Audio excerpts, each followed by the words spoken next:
Shabbat Shalom Mevorach, mes très chers amis. On est rentré dans le mois de Nissan, le mois des Nissim, et on commence naturellement un Sefer Vayikra, le troisième des Chumashim, des 5 Sfarim de la Torah.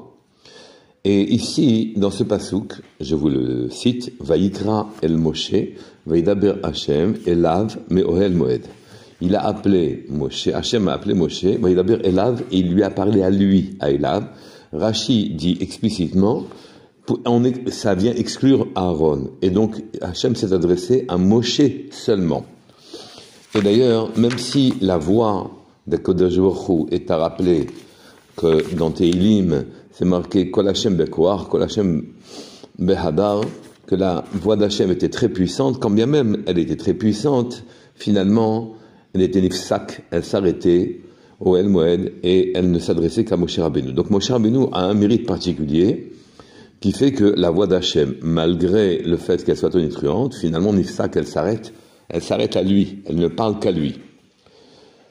C'est un premier aspect. Un deuxième aspect qu'il faut souligner, c'est que donc on en a fini avec le Vaudor, avec le Galazahav, avec l'idolâtrie des Bnei Israël, et un nouvel épisode commence. Ce nouvel épisode, naturellement, est marqué par la présence de Moshe, mais il lui donne, en quelque sorte, une manière de se comporter pour la suite. Dès que Akadosh Baruch Hu a pardonné d'Israël, au Béné Israël, il a donné la Torah, Moshe est redescendu, et quand Moshe est redescendu, avec la Torah, le premier souci, ça a été naturellement de commencer la construction du Mishkan. Le Mishkan est là pour réparer les Béné Israël. Donc, un nouvel épisode de la vie du clan d'Israël commence. Akadosh Baruch Hu leur pardonne le Vaudor. Il va faire la réparation des dégâts commis par cette idolâtrie. Et naturellement, dans le mot Vayikra, où il n'y a qu'un appel que destiné à Moshe Rabbeinu, qui désormais va tenir compte des fautes commises par le clan d'Israël pour les conduire. Il va y avoir forcément une allusion à ce qu'il faut souligner pour que désormais la situation des Bnei Israël puisse permettre de conserver le lien particulier qu'ils avaient avec Akadosh Baruch Hu. Donc je reprends. Vayikra el Moshe. Il a appelé Hashem et Moshe. Vaidaber Hashem Elav. Hashem lui a parlé qu'à lui. Lui pourquoi? Parce que c'est le manhig, le guide du clan d'Israël. Et donc la manière qu'il aura de devoir guider les Bnei Israël pour qu'ils gardent le lien avec Akadosh Baruch Hu se trouve en allusion dans ces mots-là. On ne peut pas s'empêcher de souligner naturellement que Vayikra, le premier mot, la dernière lettre de ce mot-là, c'est un Aleph, mais le Aleph est Zeira, c'est un petit Aleph. Et pour quelle raison ce Aleph est un petit Aleph? Qu'est-ce qui se passe ici? Eh bien, avec ces remarques-là, cette remarque-là en tout cas, on va pouvoir répondre aux questions. Qui sont, pour quelle raison la voix s'adressait à Moshe Rabbeinu au prix d'un miracle où elle était très forte, mais elle s'arrêtait à lui. Et deuxièmement, ici, qu'est-ce qui est suggéré en allusion dans le fait qu'on commence un nouvel univers où les Bnei Israël ont fauté avec une nouvelle Torah, et Akadosh Baruch Hu va dans le Mishkan apparaître et conserver le lien avec eux. Qu'est-ce qui fait que ce lien va se conserver? Donc la solution, je vous l'ai dite, elle est contenue dans le petit Aleph. Le petit Aleph de Vayikra est en train de nous suggérer quelque chose de particulier. On peut lire Aleph, on peut lire Elef. Et effectivement, Moshe Rabbeinu a perdu 1000 oroth, 1000 lumières, 1000 éclaircissements. Depuis quand il les a perdus? Depuis que les Bnei Israël ont fauté au Vaudor. Et donc, il s'est retrouvé sans l'intégralité de ses mouchrines, de sa compréhension, de sa relation avec Hachem, de sa vitalité.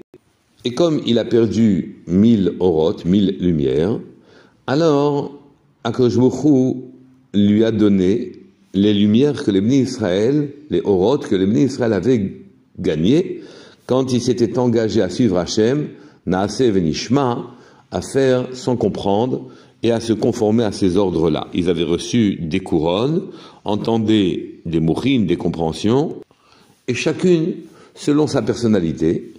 Et donc ces couronnes-là sont allées chez Moshe Rabbeinu pour combler le manque provoqué par le veau d'or qui a été fait par le béni Israël. Moshe Rabbeinu a perdu 1000 orot, c'est ça le fameux Aleph, le petit Aleph de Vaïkra, Aleph, qui veut dire 1000. 1000 orot ont été perdus, compensés par les couronnes, les mouchin, les vitalités, les spiritualités qu'avaient gagné les bénis Israël quand ils avaient accepté de suivre sans aucune condition tous les ordres d'Hachem, même dans le désert. Vous vous souvenez aussi que je vous avais dit que Moshe Rabbeinu rendait ses couronnes le Shabbat. Le Shabbat, c'est un jour qui est au-dessus de la nature, donc il n'y a pas d'idolâtrie.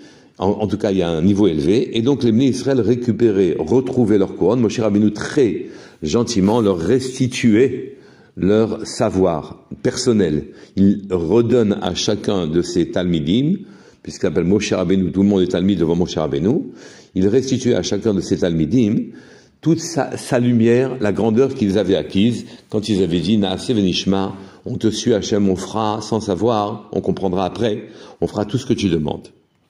À chacun de ces talmidim, il rendait sa propre compréhension. Donc Moshe Rabbeinu a perdu 1000 orot à cause des fautes des bénis Israël, mais il leur en a tenu aucune rigueur, puisque bien sûr qu'Hachem avait compensé cette perte-là en lui remettant les lumières gagnées par le clan d'Israël, les ktarim, les couronnes gagnées par le clan d'Israël, mais il rendait les couronnes parce que le Shabbat lui était rendu ses 1000 orot à lui aussi. Bien sûr que l'on attend de Moshe Rabbeinu aucun pointillisme, évidemment qu'il allait rendre les orot, mais ici le Aleph va suggérer quelque chose de plus. Ce petit Aleph est en train de nous mettre une ambiguïté. Aleph, c'est soit Aleph qui veut dire 1, soit Elef qui veut dire 1000, et donc Akadosh Baruch Hu l'a appelé à lui personnellement pour guider le Glal d'Israël, parce qu'il a joué entre ces deux Aleph et Elef. Je m'explique.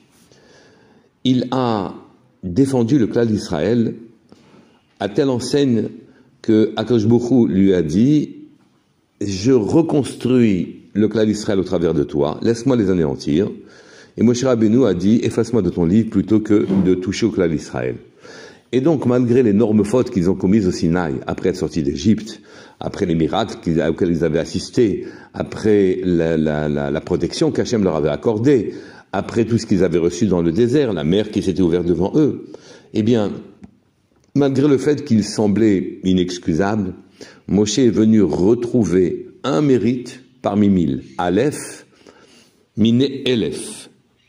1 pour 1000. 1 pour 1000. Et Moshe Rabbeinu n'a pas eu de cesse, tant qu'Akadosh Baruch Hu leur redonne les Luchot Shni, les deuxièmes tables de la loi, leur redonne de nouveau la Torah, et immédiatement de construire le Mishkan dans lequel il va installer sa présence parmi les bénis Israël. Donc on voit que Moshe a recherché chez les bénis Israël un mérite quasiment inexistant parmi 1000 obscurités qu'il y a chez eux, 1000 problèmes, 1000 fautes. Oui, il n'a pas hésité un seul instant, il n'a pas dit mais leurs mérites sont batelim, sont annulés devant leurs fautes. Il a défendu le clan d'Israël jusqu'au moment où Akadosh Baruch Hu n'a pas pu lui résister, entre guillemets. Et ceci est le rôle d'un manning, et c'est pour ça qu'Akadosh Baruch Hu l'a appelé à lui et que à lui, en mettant ce petit Aleph qui portait en allusion aussi bien qu'il savait retenir des bénis Israël un mérite sur 1000, mais qu'il savait aussi, au-delà de ça, malgré le fait qu'il ait perdu ses 1000 orot lui-même, rendre aux bénis Israël ce qui leur appartenait. Mais c'est une leçon surtout pour l'avenir. Ce n'est pas simplement un bon comportement, le comportement d'un homme de bien qui est capable de se comporter comme il faut et qu'il est digne de louange, etc. C'est aussi la manière de gouverner le Klal Israël comme il se doit après le veau d'or. C'est bien plus précis et ça va beaucoup plus loin. En effet, si jamais on va rechercher la seule lumière parmi les 1000 obscurités qu'il y a dans la personne, et qu'on néglige les 999 obscurités, à partir de ce moment-là, on néglige l'obscurité pour rechercher la lumière, le monde ne se remplit que de lumière. Le fait de rechercher les kafsrout, la personne, c'est-à-dire de faire pencher toujours la balance vers le bien, de rechercher chez elle ce qu'elle a de lumineux. Même chez les plus grands Rechaim, ils n'ont de droit à l'existence que s'il y a une toute petite étincelle de bien en eux. Aller chercher cette étincelle de bien, c'est rechercher la présence divine qu'il a chez lui, puisque Hachem, c'est lui, Hachem Huatov, c'est lui le bien. Et donc, rechercher le bien chez les personnes, Bemesirut Nefesh, en allant jusqu'au bout de nos possibilités, ce n'est pas seulement une manière d'apparaître comme quelqu'un de bien, mais c'est la technique par laquelle on fait apparaître toutes les lumières qui sont cachées même chez les plus grands Rechaim. Et cette technique-là, c'est elle qui amènera Mashiach. Puisque les manhigim en Israël, les guides d'Israël, sont capables d'aller rechercher chacun de nous ce qu'il a de bien, et quand toutes les lumières s'additionnent les unes aux autres, est négligeable toute l'obscurité. Ceci est valable pour conduire le cas d'Israël, mais ceci est une leçon pour nous aussi, qui nous permet en vérité de regarder la lumière en chaque chose, même dans la pire des matérialités. Elle n'a le droit à l'existence, son passeport à l'existence n'existe que dans la mesure où elle a une lumière. Nous devons aller rechercher en toute chose de lumière, et c'est le chemin qui nous amènera à Pessah et à la délivrance. Bezrat Hashem Yitbarach. Shabbat Shalom et Vorach à tous.